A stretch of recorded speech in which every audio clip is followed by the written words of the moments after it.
알부민도 이젠 마시는 시대. 20대의 활력을 90대까지 지켜라. 남지현 원장의 알부민 2090. 알부민 복합물 무려 25,500mg 제가 직접 원편에 배합했습니다. 매일 지치고 힘드십니까? 피곤에 쩔어 지내십니까? 그럴 땐 단연코 단 하나, 바로 알부민. 남지현 원장이 직접 배합한 알부민 구원량 12,000mg도 아닌 16,000mg도 아닌 용량 폭탄 실현 무려 25,500mg 가득. 엄선된 알부민은 물론 특허 조성물질 2종까지 제가 심혈을 기울여 직접 배합했습니다. 기존보다 용량도 50% 이상 확 늘린 고용량.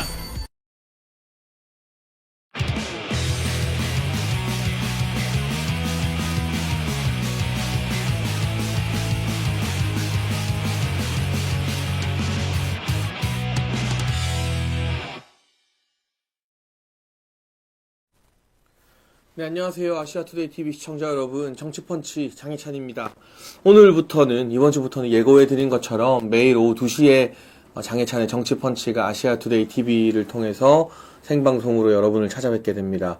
월화수목, 네, 금요일만 빼고 제가 일주일 내내 여러분과 함께하게 되었으니까요. 장혜찬의 정치펀치 그리고 아시아투데이 TV에도 더 많은 사랑과 성원, 응원을 부탁드립니다. 보시는 분들이 구독과 좋아요 눌러주시면 저에게도 그리고 우리 아시아투데이에도 아주 큰 힘이 될 것 같습니다. 주말 사이 참 많은 일들이 있었네요. 결국은 국회에서 윤석열 대통령에 대한 탄핵소추안이 가결이 되었습니다. 어느 정도는 친한계의 반란, 배신을 예상은 했었습니다만 우리가 아무리 예상했다 하더라도 참 가슴이 아프고 동시에 분노가 치밀어 오르는 것은 어쩔 수 없는 일인 것 같습니다. 제가 윤석열 대통령과 함께 현실 정치에 뛰어들면서 참 이런 경험 저런 경험 다 해봤는데 우리가 어떻게 만든 정권이고 정부인데 민주당에 의해서가 아니라 국민의힘 내부의 어떤 배신자들, 탄핵을 찬성하는 의원들에 의해서 탄핵이 가결된 거죠. 이렇게 되는 것을 제가 주말 동안 겪고 나니까 참 말로 표현하기 힘든 감정을 느낄 수밖에 없었습니다. 다만 분명한 것은 국회에서 탄핵이 가결되었다고 해서 그것이 탄핵 인용은 아니다. 여러 가지 제가 헌법 전문가들과 법조인들의 의견을 청취하고 기사나 과거 내용 등을 살펴본 결과 충분히 헌법재판소에서 탄핵 여부를 다툴 수 있는 사안이고요. 그 사이 우리는 우리의 할 일을 또 윤석열 대통령님과 변호인단은 오늘 오후에 변호인단 구성이 어느 정도 발표된다고 하는데 헌재에서 치열한 변론을 하면서 각자 서로에게 버팀목이 되어주며 싸워야 하지 않을까 싶습니다. 제가 오늘 이 헌법재판소의 탄핵 심판을 대비하는 국회의 자세, 국민의힘의 자세와 전략에 대해서 이야기를 좀 하려고 하고요. 헌법재판소는 당연히 우리나라의 헌법을 수호하는 기관이어야 하는데 대통령 탄핵 소추안 심판에 있어서 위헌적인 요소가 들어가면 안 되겠죠. 헌법재판관 임명부터 헌법의 근거에서 임명을 할 수 있는지 아닌지를 정확하게 따져야 합니다. 그런 부분들 오늘 짚어보려고 하고요. 그리고 드디어 물러난 정말 지긋지긋한 한동훈 대표, 전 대표죠 이제. 마지막까지 자신의 잘못에 대한 반성이나 성찰보다는 남탓과 비판, 책임 회피로 일관했는데요. 이 한동훈이 물러나는 그 추태어린 모습, 막전막후의 상황들도 좀 정리하고 앞으로도 전망해 보겠습니다. 그리고 미국에서 날아온 참 반가운 소식이죠. 1월 20일에 취임하게 된 트럼프 대통령. 이 트럼프 대통령의 측근이라고 할 수 있는 미국의 상원 의원들과 하원 의원들이 일제히 네, 우리 윤석열 대통령을 편드는 윤석열 대통령에게 힘을 실어주는 이야기들을 최근 공식 석상에서 하고 있습니다. 이 트럼프 대통령의 측근들이 윤석열 대통령에게 힘을 실어주는 이유, 그리고 그것이 국내 정치에도 어떤 영향을 끼치게 될지도 한 번씩 조금 짚어보도록 할게요. 마음이 무겁지만 이럴 때일수록 저희가 위축되지 않고 더 당당하게, 더 용기 있게 우리의 이야기를 하고 우리의 할 일을 하는 것이 꼭 필요한 시점이 아닌가 싶습니다. 네, 우선 먼저 국민의힘은 헌법재판소의 위헌을 막아야 합니다. 헌법재판소는 지금 현재 6인의 헌법재판관으로 이루어져 있고요. 그리고 추가 3인에 대한 추천 절차가 국회에서 돌입하기 직전이라고 합니다. 그런데 일단 이 남은 3명의 헌법재판관을 임명하느냐 마느냐가 다가오는 탄핵소추안 심판에서 굉장히 중요한 영향을 끼치게 될 거예요. 왜냐하면 대통령이나 고위공직자를 탄핵하기 위해서는 6명의 찬성이 필요합니다. 그런데 지금의 6인 체제라면 단 1명만 반대를 해도 탄핵은 기각됩니다. 반면 3사람이 추가로 임명이 되면 3명이 반대를 해도 6대3으로 탄핵이 인용될 수 있기 때문에 사실상 탄핵의 인용 가능성이 높아지게 되겠죠. 더군다나 지금 민주당이 추천한 후보 2명은 명확하게 탄핵을 찬성할 사람들이 확실하죠. 민주당이 아마 물밑에서 탄핵 찬성할 거냐 반대할 거냐 100% 확인을 하고 헌법재판관을 부랴부랴 추천하지 않았겠습니까? 그리고 그 중에 제가 문제 삼는 건 바로 마은혁 전 부장판사인데요. 이 사람은 과거 민주노동당 당직자들이 국회를 점거한 사건을 공소 기각하면서 대법원으로부터 경고를 받았습니다. 왜냐? 민주노동당, 그 통합진보당의 전신이죠. 그 사람들을 봐주기 전에 노회찬 의원의 후원의 모임에 참가한 사실이 발각됐기 때문이죠. 그 당시 노회찬이 어디 소속이었습니까? 바로 민노당 소속이었습니다. 민노당 당직자들이 국회 점거한 거 무죄도 아니고 이건 아예 재판거리가 안 된다. 공소 기각을 내리기 전에 그 민노당 소속 노회찬의 후원회에 참석했다는 건 이 사람의 정치 성향이 민주당 정도가 아니라 그보다 훨씬 더 왼쪽인 통합진보당, 민주노동당 성향이라는 거죠. 이렇게 노골적인 정치 편향 판사, 대법원으로부터 경고까지 받은 판사가 헌법재판관이 되면 제대로 탄핵소추안 심판을 하겠습니까? 그냥 묻지마 탄핵 찬성을 하겠죠. 그렇기 때문에 이런 부적절한 인사가 헌법재판관으로 추천되는 것을 국민의힘이 목숨 걸고 막아야 합니다. 그리고 지금 민주당이 2명을 추천하고 국민의힘이 1명을 추천하는 것은 이전 원내 지도부, 추경호 원내대표 때 합의가 된 거예요. 그런데 국민의힘의 원내대표가 지금은 누구죠? 여러분의 여러 가지 일들이 의견이 있고 다양한 비판의 목소리가 있는 걸 저도 알고 있습니다만 어쨌든 지금 원내대표는 권성동 원내대표입니다. 원내대표가 바뀌었어요. 보통 민주당도 당대표나 원내대표가 바뀌면 그 이전에 했던 협상을 재검토하는 경우가 왕왕 있었습니다. 국민의힘이라고 못할 이유가 무엇입니까? 지금 정말 죽느냐 사느냐, 우리가 뽑고 우리가 만든 대통령을 지키느냐 잃어버리느냐 이게 중대 기로인데 권성동 원내대표가 이 협상에 대해서 인정할 수 없다. 다시 협상해야 된다라고 말해야 합니다. 3명의 공석이 있다면 국민의힘 1명, 민주당 1명, 그리고 여야 협의로 1명을 추천해야지 왜 민주당이 일방적으로 2명을 추천하느냐. 그 부분에 대해서 분명하게 문제 제기를 하고 헌법재판관 추천 절차를 처음부터 다시 민주당과 협상해야 합니다. 그리고 동시에 그런 재협상이 이루어진다 하더라도요. 국회에서 청문 절차나 인사청문회를 마쳐도 대통령이 지금 직무 정지된 상황에서는 한덕수 권한대행이 이 헌법재판관을 임명할 수 없다라는 주장을 보다 분명히 해야 할 필요가 있습니다.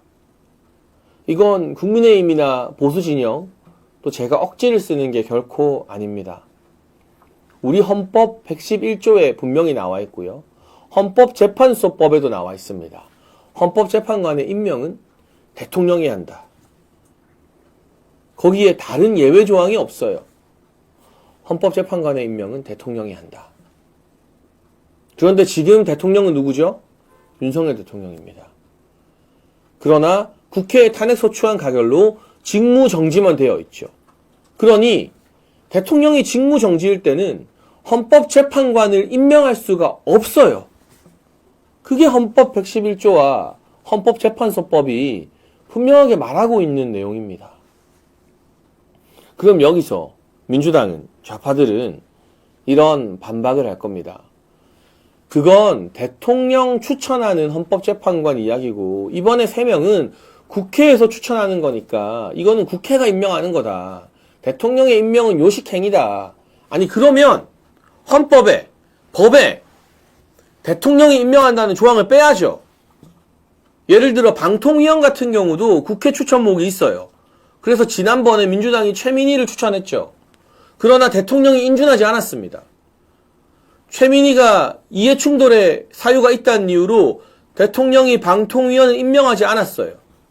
아무리 국회가 추천하고 아무리 대법원장이 추천해도 최종적인 임명 권한은, 결정 여부는 대통령에게 있다는 것이 우리 헌법에 분명히 명시되어 있습니다. 그럼 또 이런 말을 할 겁니다. 박근혜 전 대통령 탄핵 당시에 황교안 총리가, 황교안 권한대행이 이미 헌법재판관을 임명한 전례가 있다. 그러니까 이번에도 한독수 권한대행이 임명해도 된다. 이것도 거짓말입니다. 좌파들이 자주 쓰는 수법이죠. 새빨간 거짓말. 왜 거짓말이냐? 우선 황교안 권한대행은요, 헌법재판관을 임명한 적이 있어요. 하지만 이건 박근혜 전 대통령이 탄핵되고 난 다음의 일입니다. 국회에서 탄핵 소추가 됐을 때 말고 헌법재판소에서 우리가 지금 생각해도 납득하기 어렵지만 탄핵 인용이 되어서 대통령직에서 내려온 그 다음에서야 황교안 권한대행이 헌법재판관을 임명했습니다. 그런데 헌법재판소에서 박근혜 전 대통령 탄핵이 인용되기 전에 황교안 권한대행이 헌법재판관을 임명하려고 하자 민주당이 못하게 했어요. 민주당이 반대했어요. 제가 그 당시 민주당 의원들, 판사 출신 민주당 의원들의 입장을 한번 읽어서 전해드리겠습니다. 2017년 2월 1일에 우리가 잘 아는 추미애가 이렇게 말합니다. 일각에서 황교안 대행이 신임 헌법재판소장을 새롭게 임명해야 한다는 황당한 주장을 펼치고 있습니다. 한마디로 어불성설입니다. 대통령이 아닌 권한대행이 헌법재판소장이나 헌법재판관에 대해 임명할 수 없다는 것이 대다수 헌법학자들의 의견입니다. 추미애가 2017년 2월 1일에 황교안 권한대행은 헌법재판관 임명할 수 없다라고 이야기를 한 겁니다. 법무부 장관을 역임했던 박범계도 이렇게 이야기합니다. 2017년 2월 2일입니다. 어찌되었든 대통령 임명을 거쳐야 되기 때문에 황교안 대행이 과연 임명할 수 있는지가 핵심이겠지요. 권한대행은 장관 임명권도 없다는 게 다수설입니다. 하물며 행정부가 아닌 헌법기관 구성권의 일환으로 헌법재판관 임명은 불가능합니다. 이것은 국가원수에 지휘돼서 행사되는 것이기 때문에 더욱 그러하지요. 네, 박범계도 안 된다고 했습니다. 그리고 그 당시 민주당 원내대표였던 우상호는 뭐라고 했을까요? 황교안 권한대행이 임명한 헌법재판관 국회 비준 안 할 것. 민주당은 뭐라고 했죠? 황교안 헌재 임명권 행사는 민주주의 훼손이다. 민주당이 과거에 했던 이 이야기를 국민의힘이 그대로 돌려주면서 하루빨리 여론전을 펼쳐야 합니다. 하루빨리. 제가 없는 이야기 하는 거 아니잖아요. 일방적인 주장을 하는 거 아니잖아요. 추미애와 박범계와 우상호와 민주당이 공식적으로 이야기했던 말입니다. 그래서 역사를 따져보면 황교안 권한대행은 박근혜 대통령이 헌법재판소에서 탄핵 인용 판결 받기 전에는 헌법재판관 임명을 안 했어요. 못했어요. 왜냐? 법리적으로 탄핵이 국회에서 가결이 됐어도 여전히 대통령 신분과 직위는 유지가 됩니다. 다만 일을 할 수 있는 직무만 정지된 거예요. 그러면 권한대행 위에 대통령이 있는 셈이에요. 그러면 이 시기에는 헌법재판관을 임명할 수 없어요. 권한대행이. 그래서 황교안 권한대행도 못했고 한덕수 권한대행도 못한다는 겁니다. 다만 박근혜 전 대통령이 탄핵이 인용되고 대통령직이 상실되었을 때는 이제 위에 아무도 없죠. 대통령이 권리 상태가 됐죠. 그러자 비로소 황교안 권한대행이 헌법재판관 임명에 나섰던 거고 그때는 민주당도 반대하지 않았던 거죠. 자, 이제 이 논리를 하루빨리 국민의힘의 법조인들과 법사위원들, 국회의원들이 이야기해서 헌법재판관 임명 자체가 위헌이다. 6명? 그거 우리가 만들었냐? 민주당이 만든 거 아니냐? 이 6명 가지고 판단해라. 라고 밀어붙여야 되는 거예요. 그리고 이 같은 논리적 근거로 헌법재판소에도 대통령 탄핵 심판하기 전에 이 헌재 재판관을 대통령 권한대행이 임명할 수 있는 게 위헌인지 아닌지부터 너네가 먼저 판단해라. 라고 해야 되는 겁니다.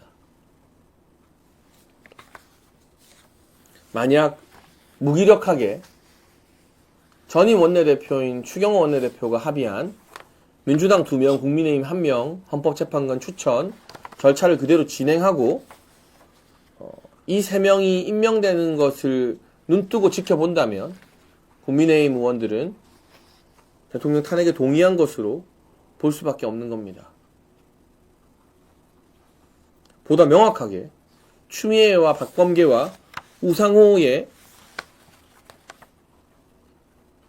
입장을 근거로 어쨌든 법이 그렇고 헌법이 그렇고 절차가 그러하니 헌재 재판관 3명을 대통령이 잠깐 직무정지가 되었을 때 임명하는 것은 위헌이다.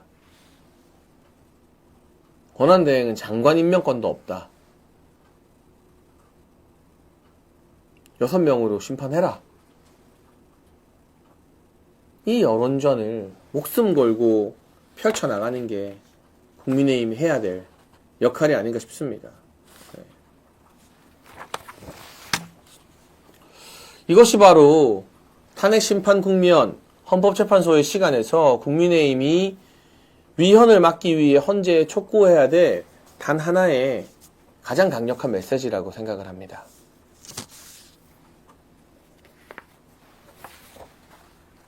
그리고 제가 이 헌법재판소와 관련해서 또 하나의 숨겨진 팩트를 좀 소개해 드리려고 합니다. 올해 10월에 국회에 나왔던 김정원 헌법재판소 사무처장이 했던 이야기입니다. 보통 이 법원에는요, 대법원장이 있고 대법관이 있지만 법원 행정처장이라고 법원의 행정을 총괄하는 사람이 힘이 제일 세고요. 헌법재판소에도 헌재 소장과 헌재 재판관들이 물론 중요하지만 이 사무처장, 당으로 치면 사무총장 이런 자리가 인사와 행정 실무를 담당하기 때문에 상당한 실권을 가지고 있죠.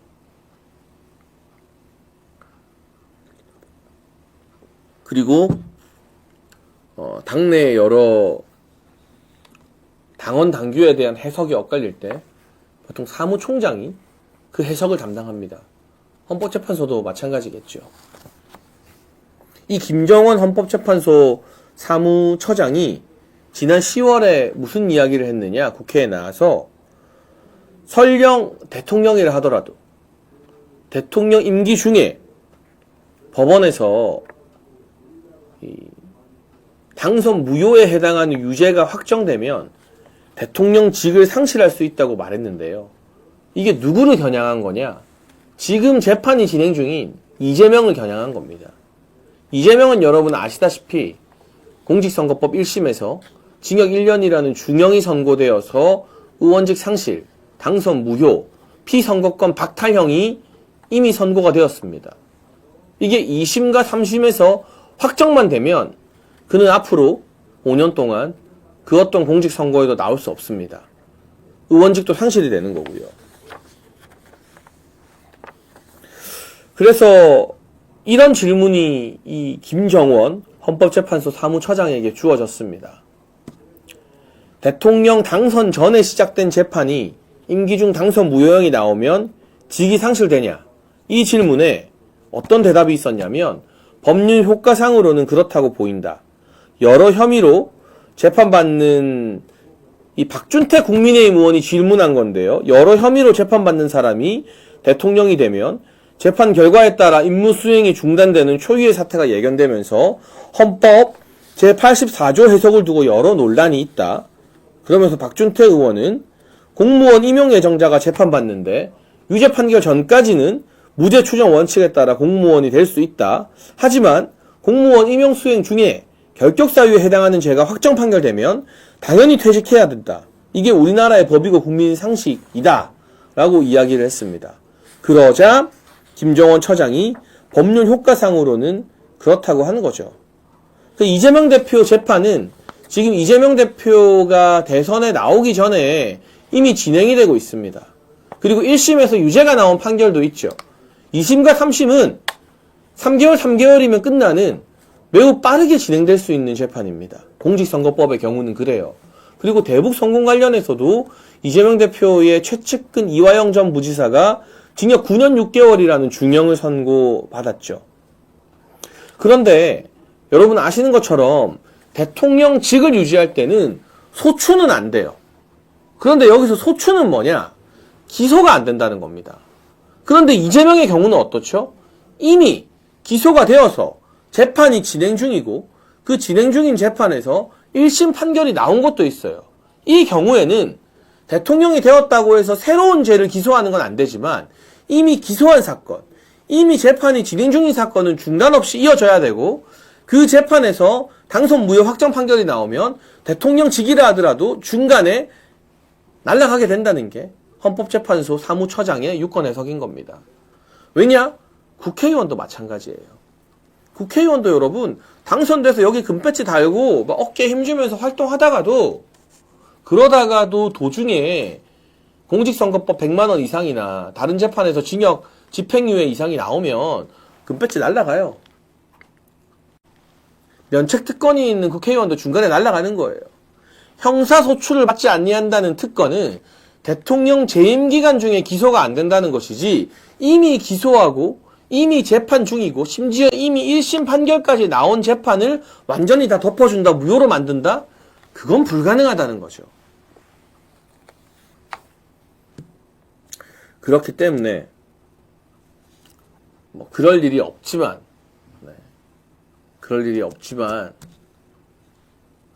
설령 이재명이 대선에 나오고 대통령이 되는 끔찍한 일이 벌어진다고 해도 헌법재판소가 이 헌법의 유권 해석을 제대로 지켜내기만 한다면 공직선거법 3심이 확정되는 그 즉시 이재명은 대통령직을 수행하지 못하고 그대로 내려와야 된다는 거예요. 이거는 뭐 탄핵이 아니에요. 탄핵은 국회의원 200명이 국회에서 탄핵소추안을 가결시키고 헌법재판소에 가서 탄핵 심판을 받아서 헌재재판관 6인 이상이 탄핵 인용에 동의해야 되는 복잡한 절차지만 이재명 같은 경우는 설령 만에 하나, 10만 분에 하나, 100만 분에 하나 저도 그럴 일이 없다고 믿습니다. 없어야 되고요. 그렇지만 여러분 이런 사실을 더 많이 알려야 우리 국민들이 야 이재명은 어차피 돼도 안 되는구나 라고 생각하게 되겠죠. 그래서 알려드리는 거예요. 100만 분에 하나라도 이재명이 대통령이 되는 세계가 열린다 해도 머지않아 공직선거법 재판이 확정되면 3심 땅땅땅 하는 그 즉시 오늘 구치소에 들어간 조국처럼 그 즉시 대통령직이 자동 박탈된다. 이게 헌법재판소 사무처장이 이야기한 대목입니다. 그래서 어쨌든 이 전국은 헌법재판소로 넘어갔습니다. 윤석열 대통령에 대한 탄핵 소추안도 그렇고 이재명의 운명도 그렇고요. 국민의힘은 막 생떼 부리는 것처럼 보이면 안 돼요. 우리가 국민들 앞에서 억지 부리는 게 아니잖아요, 여러분. 정말 동의할 수 없고 납득할 수 없지만 법과 절차를 지키는 방향으로 국민의힘이 투쟁을 해야 됩니다. 우리는 정말 동의할 수 없고 손이 부들부들 떨리지만 한동훈을 따르는 친한계 12명의 배신으로 204표가 나와서 탄핵 소추안이 가결이 됐어요. 그러면 국회에서 어쨌든 200명 이상이 동의했으면 그건 나쁜 일이라 해도 절차상으로는 진행이 되는 거예요. 그러니까 그 탄핵 소추안이 가결된 것 자체가 무효다라고 해봤자 아무 소용이 없어요. 그건 국민들 보기에 억지로 보일 거예요. 그럼 이제 이 탄핵 소추안이 헌법재판소에서 기각되게 하는데 우리의 사력을 쏟아야 되는 겁니다. 그럼 어떻게 해야 되느냐? 법과 절차대로 헌법을 지켜서 나머지 3명 임명 못한다. 6명으로 판단해라 빨리. 그런데 6명이 판단하면 1명만 반대해도 탄핵이 기각되기 때문에 탄핵 기각의 확률이 엄청나게 높아지는 겁니다. 그렇죠? 법과 절차를 지키면서 우리는 헌법을 지키면서 탄핵 기각을 이끌어내는데 힘을 쏟아야 된다. 그리고 헌법대로 하면 충분히 윤석열 대통령이 헌법재판소 탄핵 심판에서 기각이 되어서 다시 대통령 직무에 복귀할 수밖에 없다. 라는 게 다수의 헌법학자와 법조인들의 주장입니다.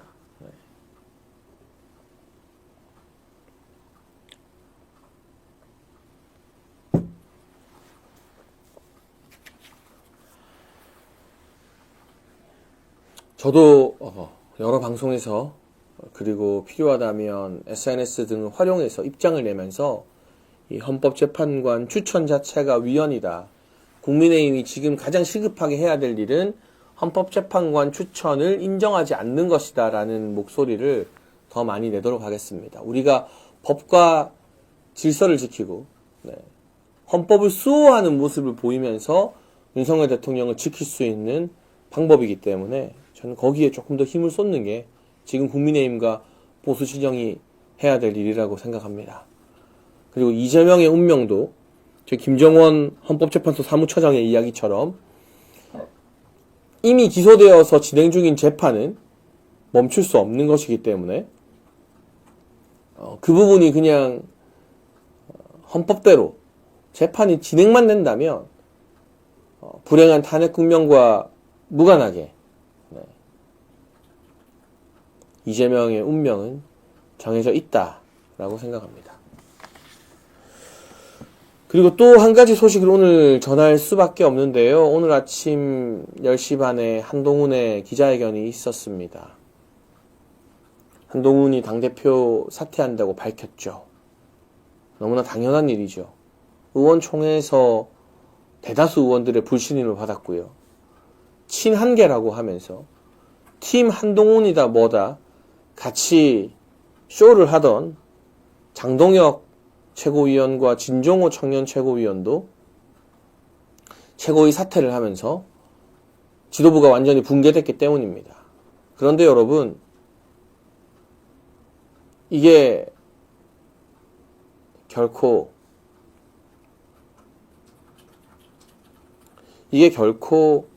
쿨한 이별, 깨끗하게 떠나가는 모습이 아닙니다. 대통령에 대한 탄핵이 가결되는 역사적 비극이 또다시 반복됐음에도 불구하고 한동훈은 나는 잘못한 거 없다. 당론이 탄핵 반대임에도 불구하고 당대표가 당론과 정면으로 대치되는 탄핵 찬성으로 의원들을 설득하고 선동했음에도 불구하고 한동훈은 내가 계엄했냐, 내가 투표했냐, 이런 무책임한 발언으로 의원들의 뚜껑을 열리게 만들었습니다. 그래서 지난 토요일 의원총회에서 심지어는 중도 간망파에 속하던 의원들, 한동훈에게 상당히 우호적이었던 대구의 권영진 의원 같은 경우도 단상 앞으로 뛰어내려가 손가락질을 하면서 당신 어떻게 그렇게 말할 수 있느냐라고 울분을 토로했다고 하죠. 그 살벌한 분위기 속에 친한 게 그 누구도 입도 뻥끗 못했다고 하고요. 그제서야 뒤늦게 나는 탄핵 찬성 안 했다. 나는 기권했다. 이렇게 말하는 비겁한 인간들도 있었다고 하고, 측근인 장동혁, 진종호 두 사람도 최고위에서 물러나고, 박정화 비서실장도 의원들이 한동훈 가서 데려오라 하니까 나 못 데리러 가겠다. 나 비서실장 안 할란다.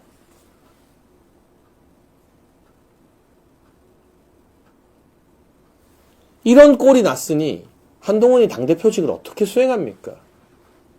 의원들로부터 탄핵당한 겁니다. 한동훈이야말로. 그럼에도 불구하고 기자들 앞에서 상황 파악도 못한 채 당대표 직무를 계속 수행하겠다라고 말했고요. 주말 사이에는 본인의 측근인 박상수 등을 시켜서 무슨 주장을 펼쳤느냐. 최고위가 붕괴됐어도 당대표는 그대로 있다. 그러니까 당대표 권한대행 체제가 아니다. 그리고 다음번 비대위원장 지명을 한동훈이 할 수 있다. 참 이 마당에, 최고위원 전원이 사퇴해서 물러나는 이 마당에 다음 비대위원장을 한동훈이 지명하겠다는 이런 추잡한 권력 욕을 내비치다가 여론이 너무 안 좋고, 야 저게 사람이냐 하는 목소리들이 분출하니까 그제서야 기자회견을 어제 오후에 한다고 했다가 또 취소하고 오늘 오전에 해서 본인은 아직도 탄핵에 찬성한다면서, 그리고 자신은 어벤져스 같은 유튜브에 이 말 해달라 저 말 해달라, 자기 좋은 말 해주고 자기 띄워준 유튜브는 즐겨보면서 자신을 비판하는 멀쩡한 보수 유튜브를 매도하면서 남탓만 하다가 떠나갔죠. 많은 정치인들이 떠나가고 물러가는 모습을 봤습니다만, 이렇게 추잡하고 구질구질하게 물러가는 정치인은 처음 봅니다.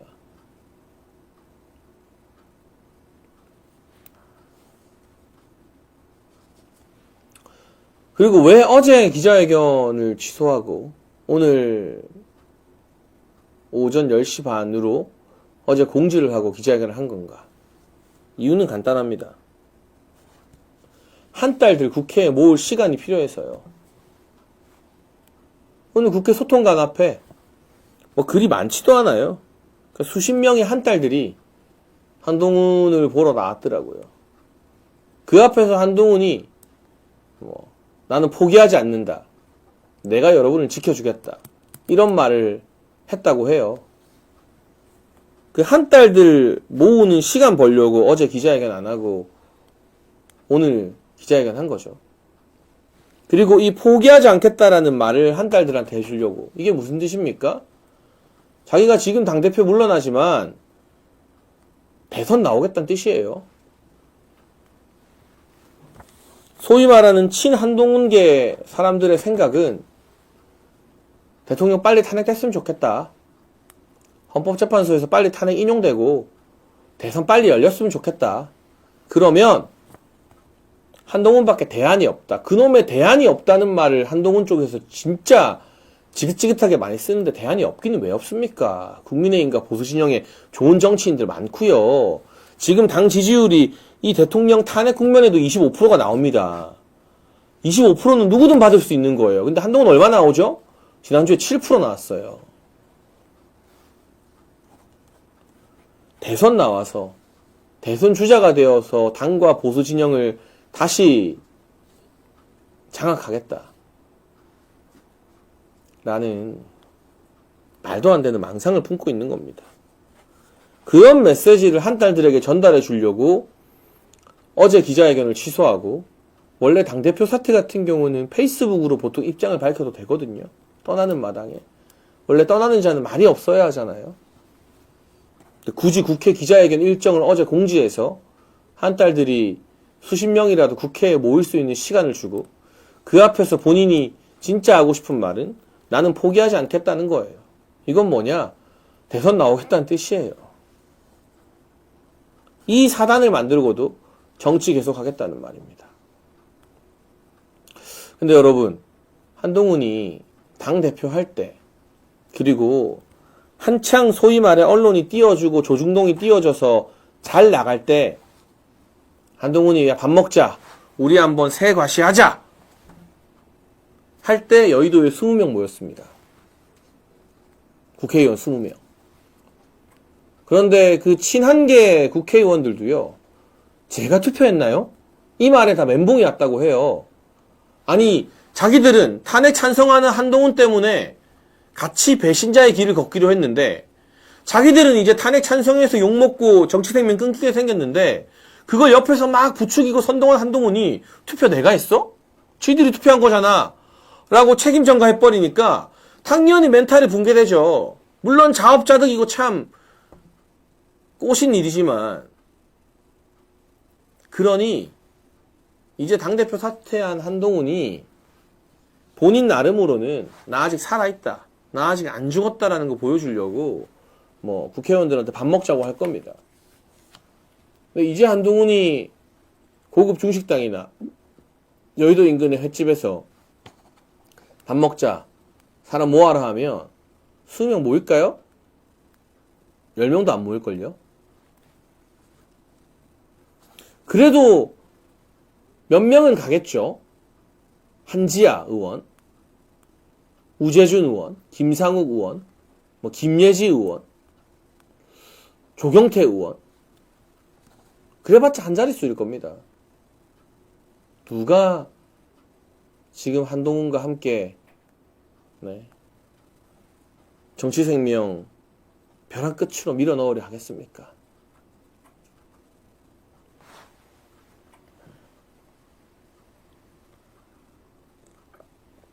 이제 한동훈 아니면 갈 데 없는, 아무것도 희망이 없는 원의 정치 낭인들, 정치 건달들 중심으로, 그리고 한동훈이 즐겨보는, 윤석열 대통령 팔아서 승승장구하다가 한동훈으로 갈아타서 정말 살모사 부대 같은 노릇을 하는 일부 한달 유튜버들이나 한동훈과 함께 하겠죠. 참 이 지긋지긋하고 추잡한 마지막을 보고 있지만, 아마 당 밖에서도 가만히 있지 않고 계속 뭔가 시끄럽게 소요를 만들어내려 할 겁니다. 그러면서 대선 경선에 출마하려고 할 텐데, 저는 이번 기회에 국민의힘이 기강을 제대로 확립해야 한다고 생각합니다. 지금 어설프게 이제 다 지나간 일이니 탄핵 찬성한 의원들 누군지 밝히지 말자, 책임을 묻지 말자라고 말하는 사람들, 그런다고 해서 당이 화합되는 게 아니에요. 매번 그 모양 그 꼴이기 때문에 보수가, 국민의힘이 항상 내부 분열로, 배신으로 무너져 왔던 거예요. 만약에 민주당이었으면 철저하게 당론을 어긴 사람들 찾아내서 책임을 묻고 다음번 공천 안 주고 정치적 책임을 무겁게 물었을 겁니다. 그러니까 민주당은 적어도 당론이 정해지면 거기에 대해서 반발하는 의원들이 많이 나오지 않아요. 그런데 국민의힘은, 보수는 매번 배신자들한테 당하면서도 다 당하고 난 다음에, 자당이 배출한 대통령 다 팔아먹고 난 다음에, 자 이제 화합하자, 옛날 일은 묻지 말자, 다 지나갔다, 이런 헛소리나 하고 있으니까 내년에도 새로운 배신자가 나오고 후내년에도 또 배신자가 나오고, 배신의 역사가 멈추지 않고 끊임없이 반복되는 겁니다. 그런데 여러분 한번 생각해 보세요. 이번에 탄핵 찬성하겠다고 1인 시위한 울산의 김상욱 의원, 울산이라는 그 좋은 지역구에 전략 공천 받았습니다. 근데 이 사람이 뭐 하던 사람이죠? 문재인의 친구 송철호 전 울산시장이랑 같은 사무실에서 일하면서 문재인 지지 선언했던 사람이에요. 대한민국 보수를 위해 한 게 아무것도 없는 사람이에요. 한동훈 책임이 아니다 라고 오늘 글을 올린 대구의 우재준 의원, 대구 북구라는 그 꿀지역에 공천만 받으면 당선되는 지역에 역시나 전략 공천 받았습니다. 뭐 하던 사람이죠? 여러분 이름 들어본 적 있나요? 김혜지, 비례대표를 2번이나 받는 특혜를 누렸습니다. 한지아, 한동훈이 강남에 공천 주려다가 안 되니까 비례대표 줬습니다. 고동진 강남에 공천 받았죠. 안상훈 비례대표 공천 받았죠. 김소희 원전을 추진하는 윤석열 정부와 국민의힘에서 뜬금없이 재생에너지 하는 김소희한테 비례대표를 줬죠. 공통점이 다 있어요. 비례대표 아니면 전략공천 받은 인간들이 배신을 해요.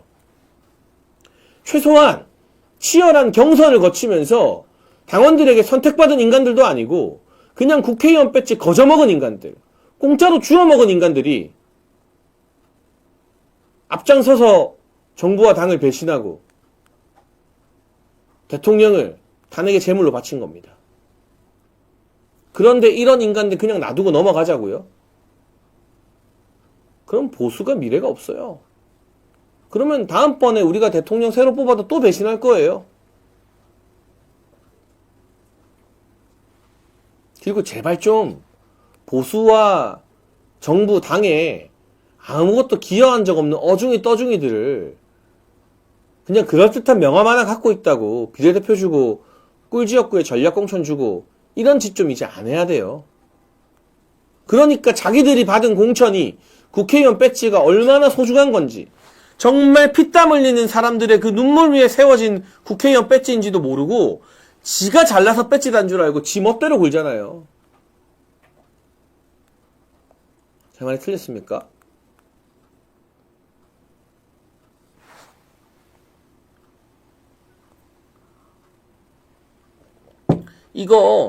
이런 더러운 문화, 고생한 사람 따로 있고 전략공천이랑 비례대표 되는 사람 따로 있고, 이런 더러운 문화 이번에 발본색원에서 뿌리 뽑지 않으면 우리는 몇 년 뒤에도 또 다른 배신자들이 나올 겁니다. 여러분, 박근혜 전 대통령 탄핵 국면에서 유승민이 나왔죠. 윤석열 대통령 탄핵 국면에서 한동훈이 나오고 김상욱이 나왔죠. 우리가 다음번에 또 열심히 해서 보수 대통령 만들면 뭐합니까? 제2의 유승민, 제2의 한동훈, 김상욱 또 나올 텐데. 아니, 하다못해 지들 능력으로라도 국회의원이 됐으면 소신이고 뭐고 내가 인정은 하겠는데, 다 전략공천 받고 비례대표 받아가지고 국회의원 된 인간들이 도대체 지들이 한 게 뭐가 있다고 당론을 반대하고 왜 배신자 노릇을 하는 거예요, 이게. 나 참 어이가 없어서.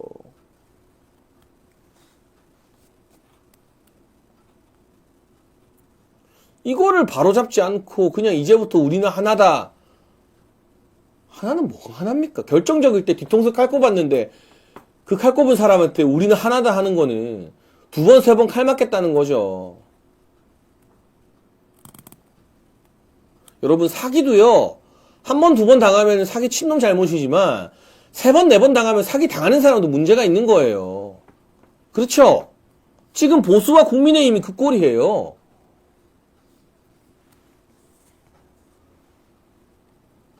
새로 비대위가 들어서면 비대위원장이 누가 되고 비대위원이 누가 될지 모르겠지만 어설픈 통합 운운할 게 아니라 이런 기회주의자들 엄벌하고 뿌리부터 뽑아내고, 그리고 그동안 한동훈이 막아왔던 여러가지 당무감사들 철저하게 시행해서 지난 총선 과정에서 어떤 문제가 있었는지, 당원 게시판에 그놈의 진은정과 진영구는 누군지 확실하게 알아내야 됩니다.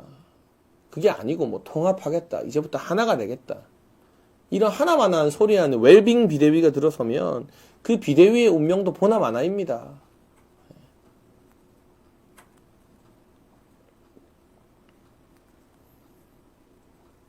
제가 국민의힘에서 최고위원까지 해보고 대선 때 청년본부장 해보고 할 거 다 해보니까 알게 된 사실이에요. 지금 제가 한 이야기가 뭐 사회주의적이고 뭐 공산당 같은 이야기입니까? 아니죠.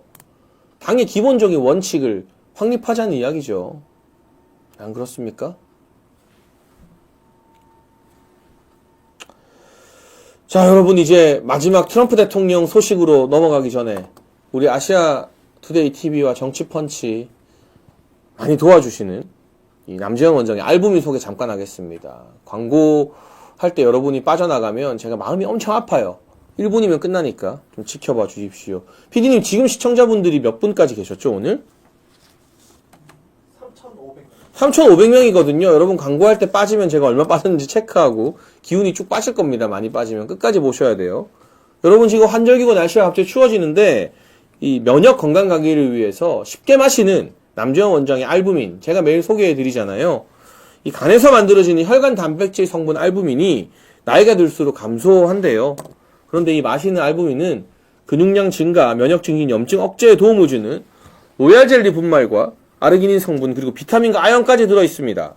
평소 자주 필요하고 기력이 떨어지고 술자리 잦은 분들 도움이 된다고 하니까요. 특히나 아래 번호로 전화 주시면 우리 아투TV 구독자분들께는 2+1 특가로 제공된다고 하니까 남주현 원장이 깐깐하게 배합해서 만든 알부민 2090 프리미엄 골드 하루 한 병으로 저와 함께 건강관리 했으면 좋겠습니다. 저도 이거 광고할 때마다 한 병씩 마시는데 오후 시간이 참 피로해지는 시간인데 힘이 나고 좋습니다. 여러분 갑자기 무슨 광고냐 하시는 분들도 있는데요. 이렇게 광고해 주시는 분들 덕분에 제가 아시아투데이 TV에서 매일 오후 2시에 월화수목 오후 2시에 정치펀치를 진행할 수 있는 겁니다.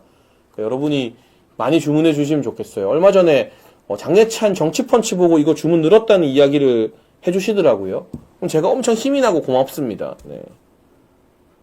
그래서 여러분 함께 해주시면 좋겠어요. 지금 몇 분이에요? 3,300입니다. 3,300. 오늘 많이 안 나갔습니다. 이 정도면 괜찮습니다, 여러분. 광고했는데, 많이 안 빠져주셔서 여러분 너무 감사하고요. 이제, 오늘의 세 번째 주제, 여러분이 참 기다리시던 트럼프 대통령. 트럼프 대통령의 측근들이 지금 하나둘 막 이야기를 해요. 윤석열 대통령 이해한다. 오죽하면 그랬겠느냐. 이거 무슨 일이지? 그리고 지금은 트럼프 대통령이 취임 전이기 때문에 아직까지 본인의 공식 입장을 함부로 말하지 않고 있는데 1월 20일에 트럼프 대통령이 취임하고 트럼프 대통령이 보다 확실한 메시지를 내면 그게 국내 정치와 헌법재판소의 탄핵 심판에 굉장히 큰 영향을 끼치지 않을까. 그 소식 오늘 한번 좀 집중적으로 짚어보겠습니다. 잠시만요.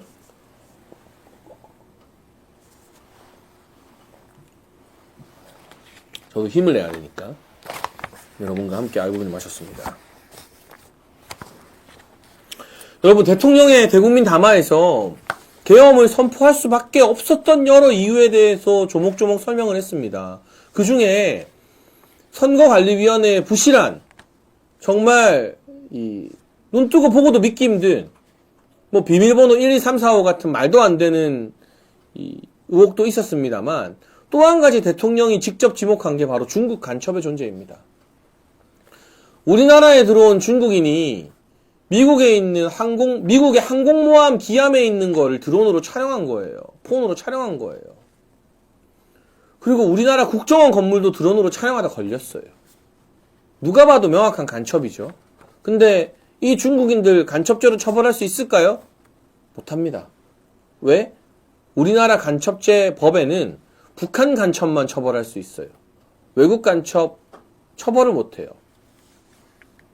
요한이 엄마님, 아시아투데이 신문 신청하려는데 전화통화가 안 된다. 이거 아시아투데이에서 좀 체크하셔야겠는데요. 네. 우리 구독자들 많이 늘어나시면 너무 좋은 일인데. 다시 한번. 네. 우리 간첩죄에서는 북한 간첩만 처벌할 수 있어요. 그건 오케이.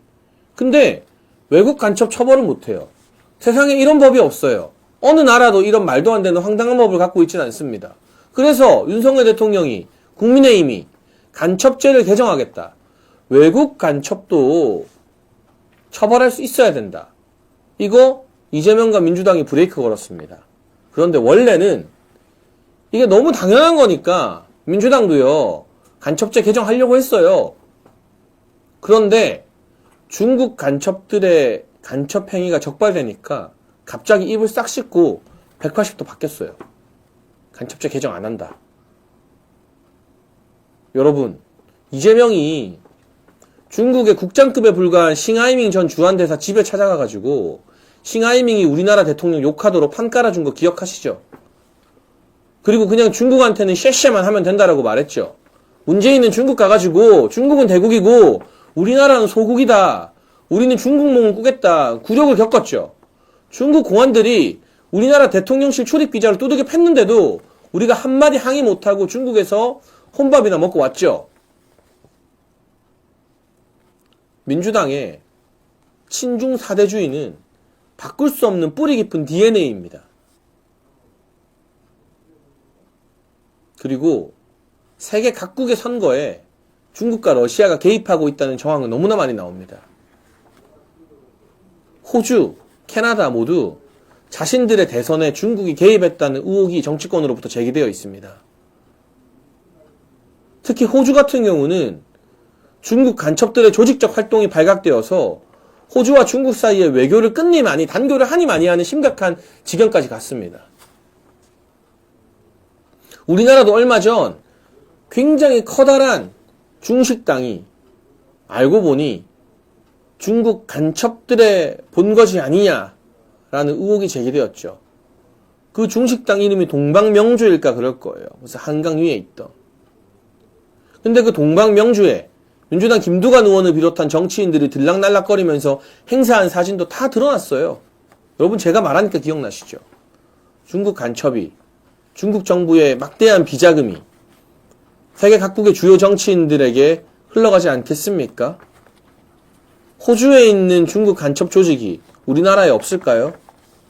우리가 이렇게 중국과 가까이 북한을 두고 국경을 맞대고 있는데 그 동방명주가 중국 간첩 기관이라면 그게 그 중국집 하나일까요? 꼴랑 국장급밖에 안 되는 싱하이밍 앞에서 굽신거리는 이재명이 중국의 다른 정치인들 앞에서는 얼굴이나 제대로 들 수 있을까요? 바로 그런 총체적 국가 안보에 대한 문제의식이 윤석열 대통령의 대국민 담화에 담겨 있는 겁니다. 그러자 트럼프 대통령의 최측근으로 알려진 공화당의 릭 스콧 상원 의원이 윤석열 대통령의 대국민 담화를 이렇게 평가했습니다. 공산주의 중국 정부의 행동에 대한 이야기가 있을 때마다 우리는 이를 심각하게 받아들이고 이를 막기 위해 할 수 있는 모든 것을 해야 한다.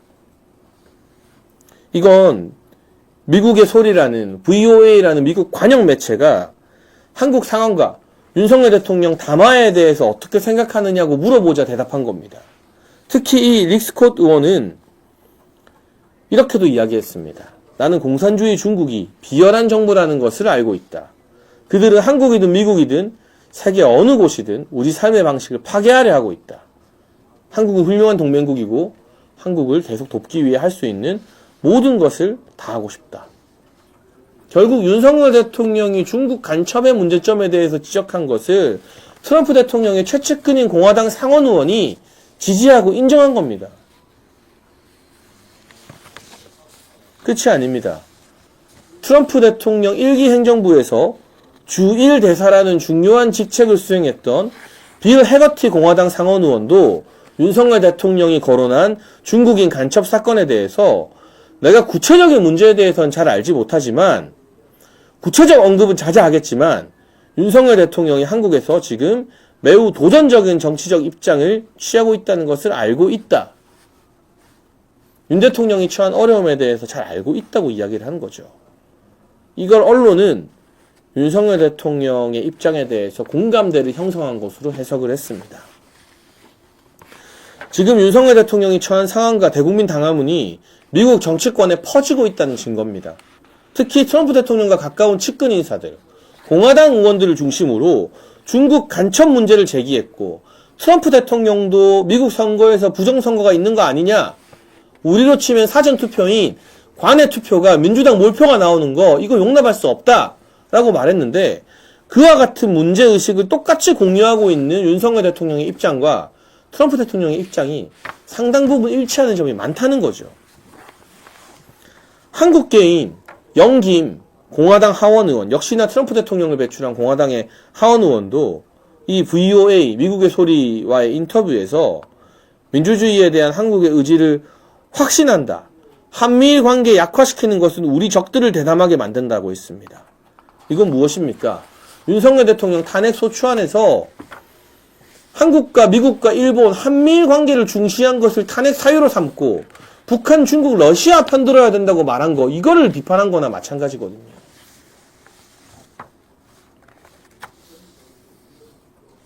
여러분, 1월 20일 트럼프 대통령의 취임을 앞두고 공화당의 주요 의원들이 공식 발언을 하면서 움직이기 시작했습니다. 이제 바이든의 시간은 끝났고요. 공화당의 시간, 트럼프의 시간이 오고 있는 겁니다. 특히나 상원, 하원까지도 공화당이 승리했기 때문에 당분간 미국은 트럼프 대통령 시대라는 것을 부인할 수가 없어요. 트럼프 대통령 1기 때보다는 비교도 안 되는 막강한 권한을 행사하게 될 거예요. 그런데 그 트럼프 대통령의 측근들이 윤석열 대통령의 문제의식에 공감하고 특히나 중국 간첩 문제에 대해서 공감대를 공개적으로 표명하고 지지하고 있는 이 현상이 1월 20일 이후에는 더욱더 거세지겠죠. 공식적으로 트럼프 대통령이 미국 대통령으로 다시 취임하게 되면 훨씬 더 강력한 윤석열 대통령의 문제의식에 대한 지지 메시지가 미국 정부와 공화당으로부터 나올 수밖에 없습니다. 그러한 공식 메시지 등이 당연히 국내 정치에도 영향을 끼치고 헌법재판소의 판결에도 영향을 끼칠 가능성이 높다고 생각합니다.